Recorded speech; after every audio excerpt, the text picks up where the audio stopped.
Selamat pagi anak-anak. Assalamualaikum warahmatullahi wabarakatuh. Ini kita masuk ke materi pertama dalam pembelajaran sejarah peminatan. Kita masuk ke bab 1. Bab 1 itu judulnya adalah manusia dalam ruang dan waktu. Jadi kita pertama kali mempelajari adalah tiga konsep ini, yaitu manusia, ruang, dan waktu. Nah, sebelum itu kita akan bahas dulu pengertian dari sejarah. Nah, ini sebenarnya sudah banyak dibahas ya, terutama di SMP juga pernah dibahas, tapi kita ulas dulu pembelajaran dasar dari sejarah di SMA. Oke, pengertian sejarah, eh, kata sejarah itu bukan asli dari Indonesia. Kata sejarah itu merupakan kata serapan dari bahasa Arab atau secara etimologis dia berasal dari bahasa Arab yaitu syajarotun yang berarti pohon atau keturunan. Kemudian pengertian sejarah adalah suatu ilmu pengetahuan yang mempelajari segala peristiwa atau kejadian yang telah terjadi pada masa lampau dalam kehidupan umat manusia. Jadi di sini poin pentingnya adalah adanya masa lampau, dan kehidupan manusia. Jadi yang dipelajari di sejarah adalah kehidupan manusia di masa lampau. Kalau kehidupan manusia di masa sekarang itu bisa jadi katakanlah politik bisa, ekonomi bisa, kemudian sosiologi juga bisa. Tapi kalau khusus untuk mempelajari masa lampau itu masuk skop atau pembahasan dari sejarah. Kemudian sebuah peristiwa sejarah, katakanlah Pak Ardi sebutkan ada peristiwa sejarah G30 SPKI, kemudian ada peristiwa sejarah reformasi. Nah, itu terdapat tiga unsur penting. Tiga unsur penting tersebut yaitu yang pertama ada manusia, yang kedua ada waktu, dan yang terakhir ada ruang. Nah, kita pelajari satu persatu dari tiga unsur ini. Nah, yang pertama, unsur manusia.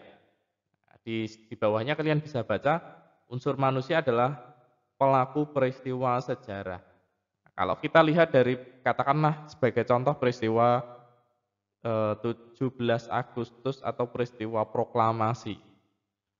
Manusia, manusianya siapa? Tokohnya siapa? Nah, tokoh utamanya ya yang membacakan yang membacakan teks proklamasi yaitu Insinyur Soekarno dan dan Muhammad Hatta sebagai wakil, kemudian ada golongan muda yang turut ikut, katakanlah seperti Soekarni, kemudian ada Sultan Syahrir dan lain-lain. Nah, itu yang dinamakan unsur manusia atau unsur itu pelaku atau tokoh yang terlibat dalam suatu peristiwa sejarah. Kemudian yang kedua, ada waktu. Nah, waktu itu adalah kapan terjadinya peristiwa sejarah. Nah, kalau kita merujuknya ke proklamasi, berarti kapan? 17 Agustus 1945. Nah, itu adalah unsur waktu. Kemudian yang ketiga, ada unsur ruang. Ruang berkaitan dengan tempat terjadinya suatu peristiwa sejarah. Nah, kalau tempat terjadinya peristiwa 17 Agustus 1945 atau proklamasi itu di mana? Di Jalan Pegangsaan Timur nomor 56 Jakarta. Nah, jadi itu adalah unsur-unsur penting dalam peristiwa sejarah. Oke, selanjutnya. Apa peran manusia dalam sejarah? Jadi manusia itu memiliki peran sentral dalam sebuah peristiwa sejarah. Tanpa manusia itu tidak akan dinamakan sebuah peristiwa sejarah. Nah, kemudian poin yang pertama, manusia adalah objek utama dan penggerak dalam sejarah. Nah, seperti yang Pak Dwi jelaskan tadi, manusia itu menjadi unsur penting. Tanpa manusia, kajian sejarah itu tidak ada. Katakanlah seperti kalau kita membahas mengenai masyarakat, karena masyarakat itu mungkin pembahasannya bukan masa lalu atau masa sekarang, itu tidak bisa dinamakan sejarah. Nah, kemudian kalau kita membahasnya tentang masa lalu tetapi fosil-fosil dinosaurus itu tidak masuk ke dalam kajian sejarah sejarah manusia. Kalau itu spesifiknya sejarah fosil atau sejarah katakanlah dinosaurus. Nah, kira-kira seperti itu. Jadi yang kita bahas dalam sejarah ini adalah peran manusianya, peran penting atau objek yang bermain dalam peristiwa sejarah. Kemudian poin yang kedua, sejarah hanya dimiliki oleh manusia. Dan poin yang ketiga adalah lingkungan alam mempengaruhi sejarah manusia namun tidak menggerakkan sejarah manusia. Maksudnya apa? Katakanlah seperti bencana alam. Bencana alam itu dia mempengaruhi manusia, mempengaruhi kehidupan, mempengaruhi ekonomi, tapi yang berlaku, yang menjalankan kehidupan itu tetap saja manusia dan eh, alam itu tidak menggerakkan manusia harus gini-gini, tidak. Maksudnya seperti itu. Jadi manusia tetap memiliki kendali penuh atas kehidupannya walaupun terjadi bencana atau katakanlah peristiwa-peristiwa alam yang lain. Kemudian konsep waktu dalam sejarah. Seperti yang Pak dijelaskan tadi, inti dari konsep waktu adalah kapan terjadinya peristiwa sejarah. Waktu dibagi menjadi 3, waktu masa lalu, masa sekarang, dan masa depan. Nah, yang menjadi objek kajian dari sejarah adalah masa lalunya ini. Nah, waktu menurut KBBI atau Kamus Besar Bahasa Indonesia adalah seluruh rangkaian saat ketika proses perbuatan atau keadaan berada atau berlangsung. Kemudian waktu dapat berupa detik, menit, jam, hari, bulan, tahun, tanggal, dan lain-lain. Seperti yang Pak dijelaskan tadi, untuk peristiwa proklamasi, berarti waktunya kalau Pak disebutkan sebagai 17 Agustus 1945, berarti itu menunjukkan tanggal dari peristiwa tersebut. Jadi itu sudah masuk ke konsep waktu. Nah, kemudian waktu merupakan salah satu konsep dasar sejarah, terutama konsep dasar dari masa lalunya ini. Kemudian ketika kita membahas konsep waktu, tentu saja kalau membahasnya sejarah Indonesia, itu pasti akan sangat panjang sekali. Nah, katakanlah seperti kalian ada yang nanya, kalian kan udah kelas 10, kemudian tiba-tiba ada tetangga kalian tanya, sejarah Indonesia itu seperti apa sih?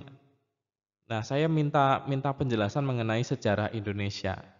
Nah, kalau kita jelaskan otomatis eh, penjelasan dari sejarah Indonesia itu akan sangat panjang sekali karena sejarah Indonesia itu diawali dari masa manusia purba sampai masa sekarang atau sekarang kita sudah masuk masa reformasi. Nah, maka dari itu harus ada pembagian subbab-subbab mengenai penjelasan sejarah. Nah, jadi kalau ditanya orang bagaimana sejarah Indonesia, nah, kita perjelas mau membahas sejarah dari mana ini, mau membahas sejarah dari Prasapa-Aksara, Hindu-Buddha, Islam, penjajahan, atau ketika Indonesia merdeka. Nah, jadi kita perjelas. Nah, pembagian penjelasan tersebut atau pengelompokan tersebutlah itu yang dinamakan periodisasi. Nah, jadi periodisasi itu fungsinya untuk mengelompokkan peristiwa-peristiwa berdasarkan waktunya. Nah, kalau di slide kalian bisa baca pengertian dari periodisasi. Periodisasi adalah pembabakan. Pembabakan itu sama dengan pengelompokan. Nah, pembabakan masa atau waktu yang digunakan untuk mengetahui berbagai peristiwa dalam sejarah. Jadi waktunya dikelompokkan sendiri-sendiri. Nah, sebagai contoh sejarah Indonesia.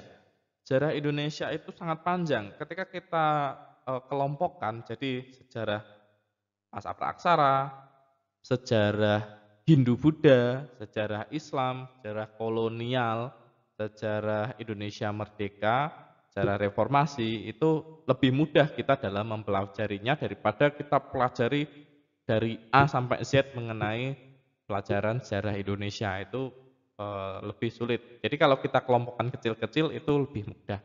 Nah, tujuan periodisasi adalah untuk mempermudah memahami sejarah. Jadi kalau kita sudah kelompokkan kecil-kecil itu, dia akan mudah sekali kita pelajari. Kemudian periodisasi bukan berarti memutuskan peristiwa yang satu dengan yang lain, karena dalam sejarah dikenal aspek kesinambungan dan kontinuitas yang merupakan satu hal pokok. Nah, jadi katakanlah di sini ada sejarah praaksara, arti tulis PR ya, praaksara maksudnya. Kemudian ada sejarah Hindu-Buddha, arti tulis HI aja, Hindu-Buddha. Kemudian ada sejarah kolonialisme, atau arti tulis HO aja ya. Kemudian ada sejarah kemerdekaan atau revolusi kemerdekaan, atau arti tulis KEM aja ya. Ini soalnya pasti pakai mouse jadi lebih sulit ngetiknya. Nah, kemudian ada kerajaan sejarah dari Indonesia merdeka tadi sudah. Kemudian ada Orde Baru dan Orde Lama. Orde Lama, Orla, dan Orde Baru, Orba. Nah, ini adalah pembahasan dari sejarah Indonesia. Jadi sejarah Indonesia itu panjang sebenarnya. Kalian pelajari di SMA itu kelas 1, 2, 3 itu banyak sekali sejarah Indonesia. Nah, dengan dikelompokkan kecil-kecil seperti ini, jadi ini adalah kelas 1. Kolonialisme dan kemerdekaan ini adalah pelajaran kelas 2 SMA.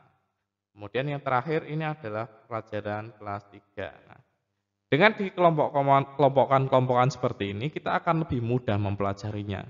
Nah, kemudian kelompok-kelompok kecil ini seperti praaksara, Hindu-Buddha, kemudian ada kolonialisme dan lain-lain, ini masing-masing berkesinambungan atau berlanjut terus. Nah, jadi ada kaitannya antara masa sebelumnya dengan masa itu dan masa kedepannya. Kira-kira seperti itu. Nah, seperti yang Pak dijelaskan tadi, ini adalah periodisasi atau pembagian dari sejarah Indonesia, yaitu ada masa praaksara, masa Hindu dan Buddha, masa Islam, masa kolonialisme Barat, masa pendudukan Jepang, dan masa kemerdekaan. Nah, ini pelajaran kelas 1. Jadi kalau ini pelajaran kelas 1, ini sejarah Indonesia ya, bukan sejarah peminatan. Sejarah peminatan beda materinya. Kemudian kolonialisme Barat dan Jepang ini kelas 2. Sedangkan kemerdekaan ini adalah kelas 3.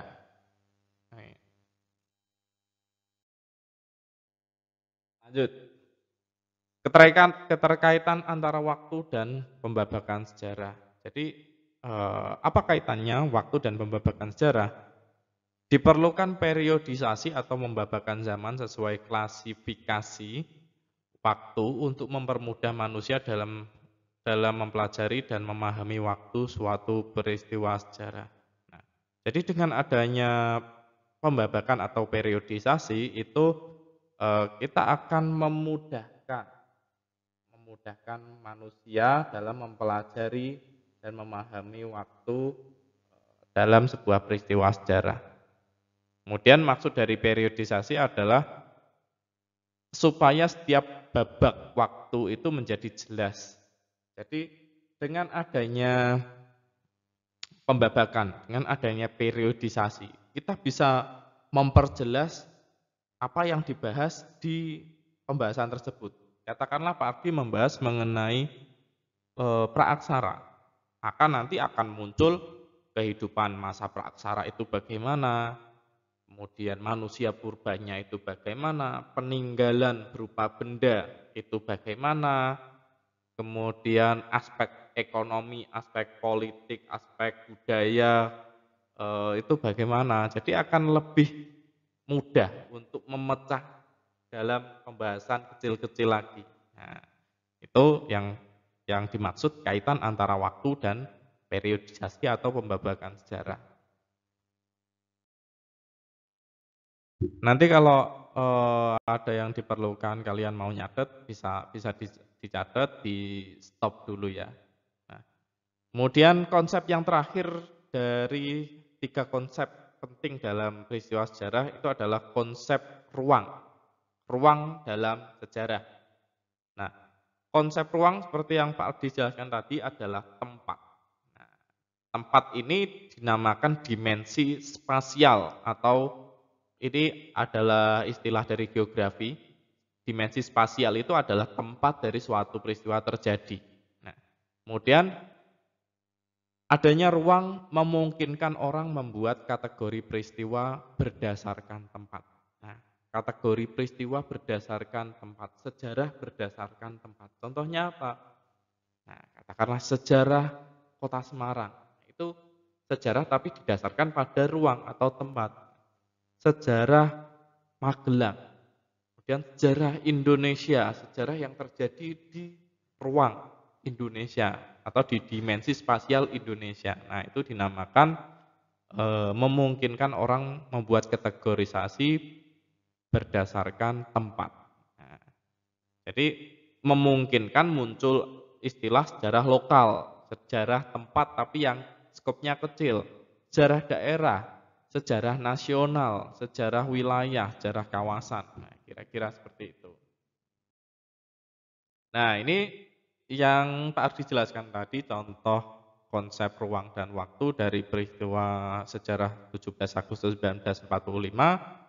Konsep manusianya di sini ada Soekarno, Hatta, dan tokoh lain. Kemudian ada konsep waktunya adalah 17 Agustus 1945 dan ruangnya mana? Ruangnya adalah tempat dari peristiwa terjadi yaitu Jalan Pegangsaan Timur nomor 56.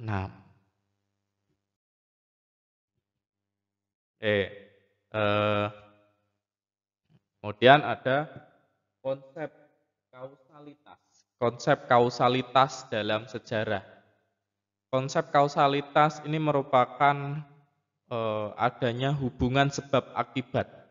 Jadi kata kausalitas itu berasal dari kata dari istilah sebab dan akibat itu dinamakan konsep kausalitas. Satu peristiwa akan menyebabkan peristiwa yang lain. Peristiwa yang lain tersebut akan menyebabkan peristiwa yang lain lagi. Nah, jadi hal tersebut yang kemudian dinamakan konsep kausalitas atau saling terkait berdasarkan sebab akibat. Nah, contohnya katakanlah kita bahasnya mengenai penjajahan. Indonesia dijajah oleh pihak Belanda selama 3,5 abad. Jadi katakanlah ini adalah penjajahan, di titik ini adalah penjajahan. Penjajahan ini kemudian berlanjut yaitu adanya pemberontakan atau perlawanan. Nah, ini adalah akibatnya. Akibatnya kemudian terjadi perlawanan. Perlawanan itu berlanjut lagi, katakanlah menjadi runtuhnya sebuah kerajaan yang berdiri pada masa pada masa penjajahan Belanda. Itu berakibat seperti itu. Kemudian berlanjut lagi sampai Indonesia merdeka. Itu dinamakan konsep kausalitas dalam sejarah. Nah, contoh konsep kausalitas ini kalau ini keruntuhan Majapahit. Keruntuhan Majapahit, jadi Majapahit itu adalah sebuah negara yang sangat besar, sebuah kerajaan yang sangat besar dan dia memiliki raja yang termasyhur namanya Raja Hayam Wuruk dan kemudian